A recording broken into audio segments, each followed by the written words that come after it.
Hello everyone, welcome back to Learning Through Talibarve channel. So for today's lecture, we will be looking into inclusive growth and issues arising from it. See, it is again an important part because this inclusive growth has a separate part is a separate part in the syllabus of UPSC CSE mains in particular. So let's get into the lecture. So for today's lecture, we are here in the lecture number 11, where we'll be looking into inclusive growth and issues arising from it. So as I said, it's a part of mains, which is a separate unit as well, and it also belongs to part of prelims coming as inclusion. So let's get into the lecture.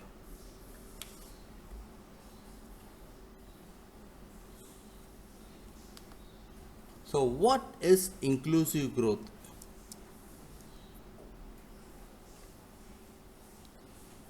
Inclusive growth means economic growth that creates employment opportunities and at the same time helps in reducing the poverty. Like it means having essential access to essential services like in health and education by the poor, and also includes providing equality of opportunity, empowering people through education and skill development along with education as well.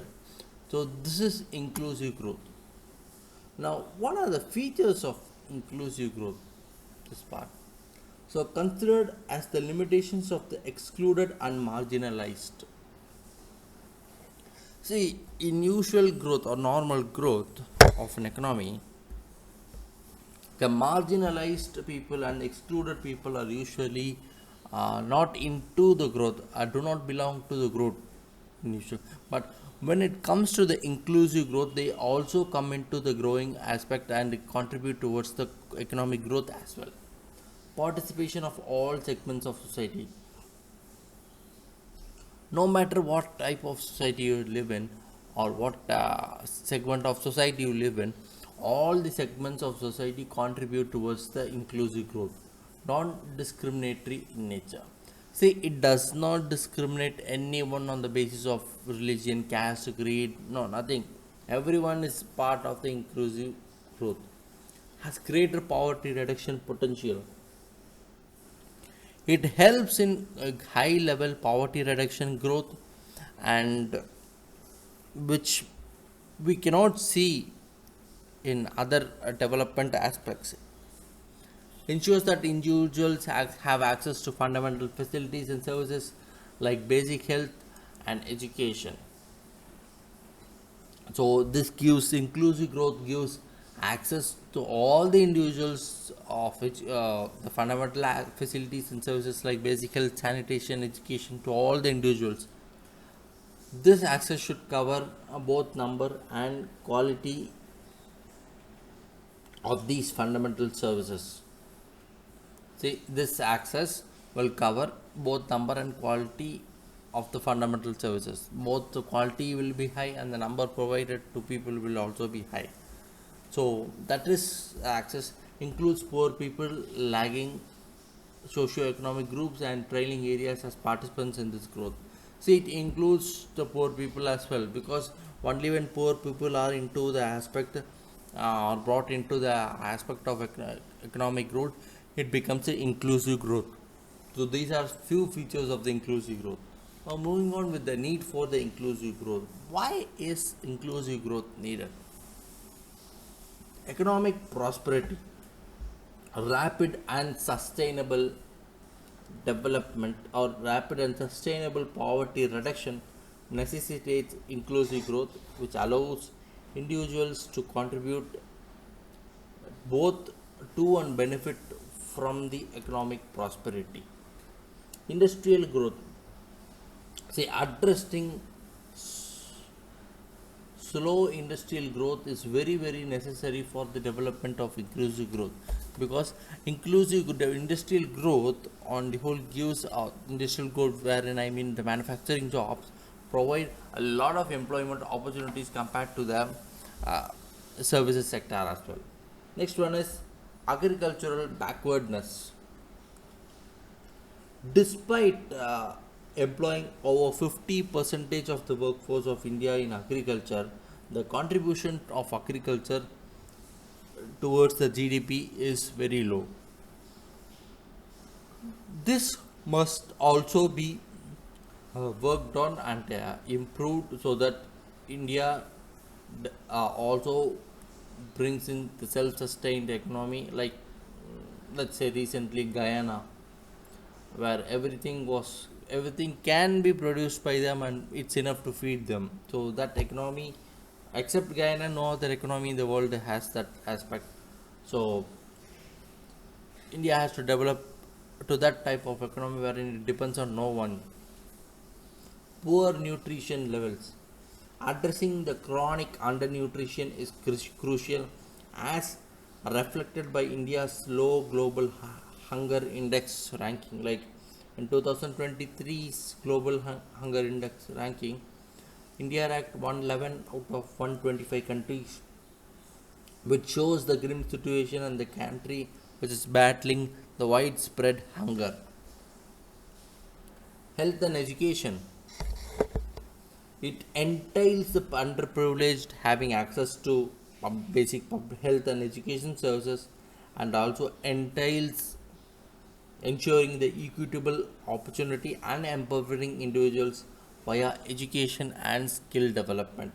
Like in giving this objective, the central and state governments budgeted expenditure on health sector reach 2.1 percentage of GDP in 2020, 21-22 against 1.3 percentage in 2019 and 20. Next one is regional balance. See, equitable growth across all states and regions is essential. The estimated per capita income across Sikkim was highest among the states at around 519,000 rupees in the financial year 23. Meanwhile, it was lowest in the northern state of Bihar at 54,000 rupees only. So this shows how the regional balance is tackling or involving in the development of inclusive growth. Now, moving on with the elements of inclusive growth. Skill development. So, to harness the demographic dividend, India must depend upon the employability of the working age population, their health, education, vocational training, and skills. So, skill development plays a crucial role here. Like UNICEF 2019 report states that at least 47% of Indian youth are not on track to have the education and skills necessary to have the employment in 2030. So this is a crucial factor which we must be dealing with. Financial inclusion. Financial inclusion is the process of ensuring access to financial services to vulnerable groups at affordable cost, by giving them at low prices so that they could also get enough access to it. Technological advancements. See, the world is moving towards an era of Industrial Revolution 4.0, where the technological advancements have capabilities to both decrease or increase the inequality depending on the way it is used. Several initiatives have also been taken by the government, like Digital India Mission, so that digitally literate population can leverage technology for endless populations. Next one is economic growth. India is among the fastest growing major economies in the world. However, current Indian economy is facing slowdown due to both cyclic and structural changes. The target of becoming a 5 trillion economy by 24-25, it has not happened, can still allow India to reduce inequality, increase in social expenditure, and provide employment to all. Next one is social development. It means the empowerment of all marginalized sections of populations like SC, ST, OBC, minorities, women, transgender. Empowerment can be done by improving the institutions of social structure, like wherein hospitals, or especially primary care in rural areas, schools, universities, etc. Investment in social structures will not only boost growth, but also will create a healthy and capable generation to handle future work as well. So these are few elements of inclusive growth we looked at. Moving on with the issues arising from the pursuit of inclusive growth. Poverty reduction. See, World Bank Spring 2025 report and equity brief says that approximately 171 million Indians were lifted out of extreme poverty between 2011 and 23. But still, India's poverty rate fell sharply from 16.2 percentage to just 2.3 percentage in 2022-23. But still, uh, it has high number of people to come into to be brought into inclusive growth through poverty reduction. Unemployment rate. The periodic labor force survey monthly bulletin of May 2025 shows that unemployment rate for persons aged 15 years and above stands at 5.6 percentage in May 2025. This shows it is quite high, where unemployment must be tackled with. Informal sector dominance. The informal sector contributed about 45 percentage to India's total GDP in the financial year 22-23. See, from a labor perspective, about 61 percentage of the women workers in the non-agricultural sector are working in informal sector enterprises as per PLFS 23-24. So, International Labour Organization's World Social Protection Report of 24-26, as cited by PIB, highlights that vulnerability of informal workers to exploitation and economic shocks due to lack of social safety nets. So, this is a very important aspect which we must deal with. Next one is literacy rate. National Sample Survey Office says that from 2023 and 24 report says that total literacy rate of India is at 80.9 percentage, where urban literacy stands at 90 and rural literacy stands at 77 percentage. Well, significant improvements have been made, but still there is always a way to improve, or still we must deal with to bring in the 100% literacy rate. Next one is gender inequality. Global Gender Gap Report of 2025, which is released by World Economic Forum, ranked India 131 out of 148 countries. So, despite improvements, women here again remain concentrated only in certain sectors like agriculture in rural areas, domestic work in urban areas, unpaid care work, while specified official Indian document figures on the economic aspect of this is limited. Various studies and policy documents acknowledge the same. Digital regional disparities. Significant economic and social inequalities persist among different states in India, which is reflected in differences per capita, state domestic gross state domestic GSDP, infrastructure, human development indicators.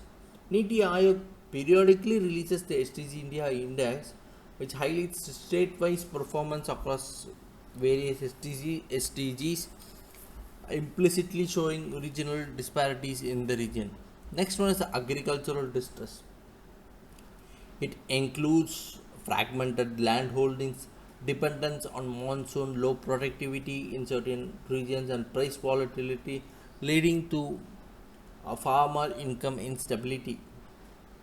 So the gross value added in agriculture per worker increased from 61,000 to 47 in 2015-16 to 94,110 in 2025, which indicates there has been improvement, but addressing the overall distress requires a broader reforms. So these are few issues which arise from the pursuit of inclusive growth. Now, what are the government initiatives and policies measures for the inclusive growth? So let's get into it. First one is Pradhan Mantri Jandan Yojana. See, it is something which provides direct access to banking services and government benefits, and is the cornerstone of financial inclusion.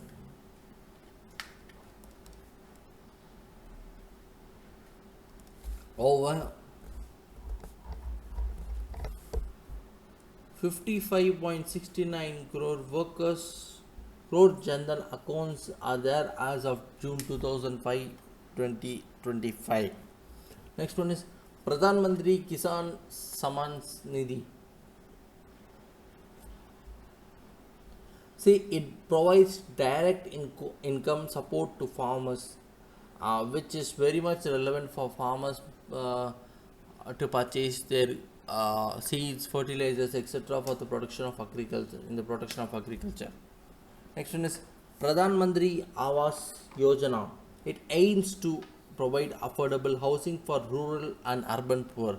So when they have the housing issue solved, eventually that can put in more growth towards the people, or people can work more towards improving their standard of life. Next one is human capital development. In Skill India Mission, Pradhan Mantri Kaushal Vikas Yojana, they all focus on skill development and vocational training to enhance the employability. So again here Ayushman Bharat, which provides healthcare up to 5 lakh per family per year. So this shows, the economic survey 2024-25 notes an increase in the government health expenditure from 29% to 48%, and also a decline in the out-of-pocket expenditure by people from 62.6% to 39.4%. So this shows that human capital development is happening, but still there is always a way to go. Startup India and Stand Up India for entrepreneurship among SC, ST and women entrepreneurs. And as of July 3, 2025, over 2.75 lakh applications were sanctioned under Stand Up India, with total funding of 62,807 crore rupees according to the PIB. PM Internship Scheme. It aims to provide structured work exposure for fresh graduates, which will be really very relevant for the people, or very relevant for the graduates to get exposed to the employment skills. So we did look about the Ayushman Bharat earlier, so wherein it covers 5 lakh for family, and around 41.34 crore Ayushman cards are issued of July 3, 2025. So moving on with the way forward, strengthening human capital, like prioritizing investments in quality education, health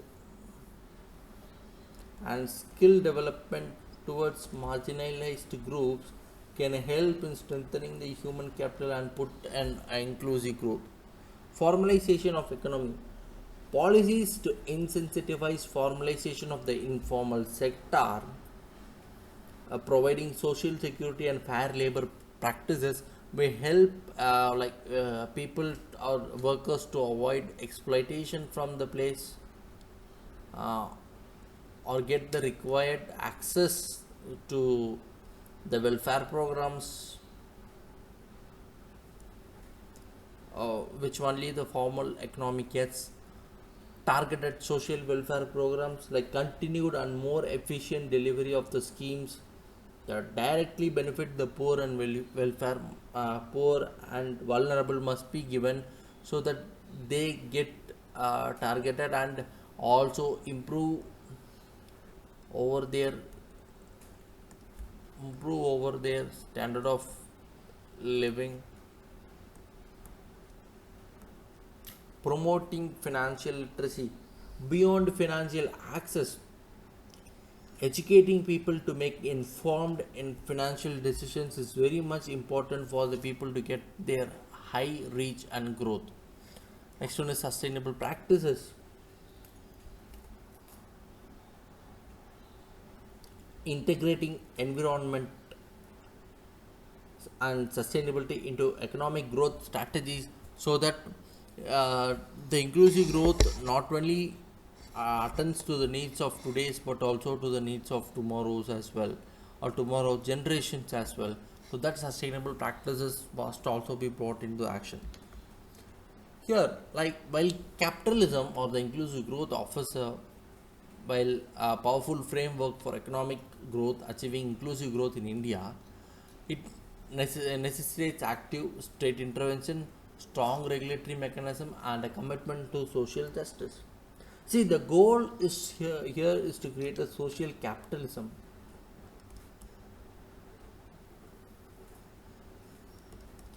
where the benefits of the market dynamics are widely shared, ensuring that economic ascent translates into genuine poverty and well being for the citizens. This continuous effort is very, very crucial for realizing the vision of Vikshit Bharat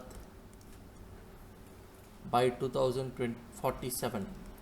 So, this inclusive growth, when it is dealt out of the economic, when it is dealt properly, gives economy a proper leverage on the demographic dividend, and at the same time brings a huge amazing economic growth as well. So with this we are done with today's lecture, guys. Do watch the video, like, share and subscribe the channel. So, and you'll find the regular lectures in the channel as well. The notes for this lecture will be put up in the Telegram channel, so don't forget to follow our Telegram channel as well, whose link has been shared in the description.